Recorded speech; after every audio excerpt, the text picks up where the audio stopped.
Hi, I'm Zared. And this is Miles, and this is our Beach Street film review / podcast where me and Zared are going to be talking about standpoints of what we guess related, resonated with, or just enjoyed and found interest in, in this film. Yep. So throughout Beach Street, the director Stan Lathan, he depicts hip hop culture through fashion, music, and art. Although much of Beach Street is somewhat a Hollywoodization of hip hop culture, there are some aspects to the film that are historically accurate, and Miles here is going to tell you a little bit about that. Yeah.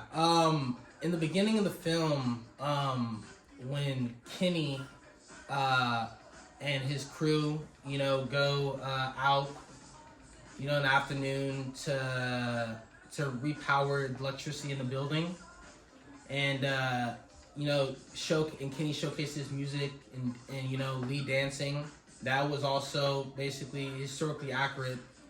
That I also found in Casey Heyman's research journal, where he basically says how hip hop has always had a complicated relationship to postmodern capitalist world from which it arose from attempts at reclaiming the public sphere and stealing electricity to power parties in parks and abandoned buildings, or blasting hip-hop on radios on the subway. For instance, so uses of technology and consumer culture such as appropriation and repurchase of vinyl records and turntables. So that's basically something, Beach Street it was not all historically accurate in Hollywood's eyes, but, this scene, particularly where Casey Hamey validates that, this also particularly went on during rock scene in around the 80s, 90s. And one scene, I guess, really resonated with me in the beginning of the film also was when Cora, the mother of Kenny and Lee, and Kenny, is the older brother, needs to watch over Lee, and questioning, why, don't be out too late, because I've already lost one son, which their son was Franklin, due to police brutality. And, it also stuck with me because, I am also the oldest of, 4 of the siblings, and my mother would worry about me and also wanted being a role model for my younger siblings.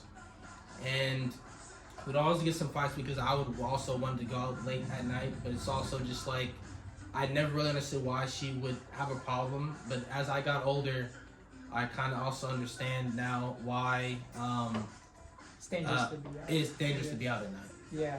And what scene did you kind of relate to? So a particular part of the film that stood out to me was the dance floor scene in the beginning. They are breakdancing in the Puma tracksuits, Yeah. The scene is a representation of hip-hop culture. It also shows the type of fashion that was associated with youth and hip-hop culture. What I found really interesting about the film was that each character has a unique skill that they bring to the table and collectively portray hip-hop culture in their own way. In Heyman's review, he explains this by, this opening has the overall effect of asserting the unity of the 4 elements of hip-hop culture, including breakdancing, graffiti writing, DJing, and rapping as creative outlets for underclass youth, and invite the gaze of the spectators into places where presumably they have not been before.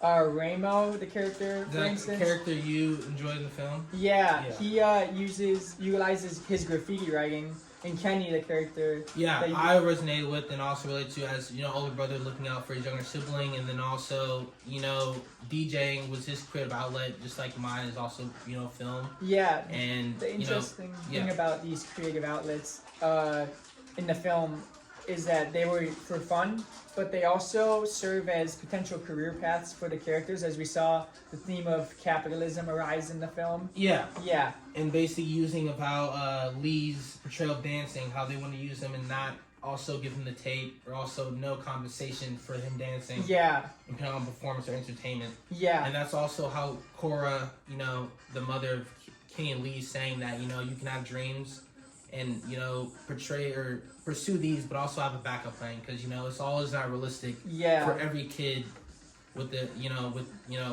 to make it. Lastly, at the end of the film, it was interesting how Kenny and his crew pay tribute to Ramo after he dies by displaying his art at the Roxy. They actually compare his art to the great Michelangelo and thus shed light on the idea that Ramo's graffiti is real art. This scene puts a positive spin on hip-hop culture, along with the talents associated with it. Yeah. And this is the end of our B Street Film Review / podcast. I'm Miles. Thanks for watching, Zared.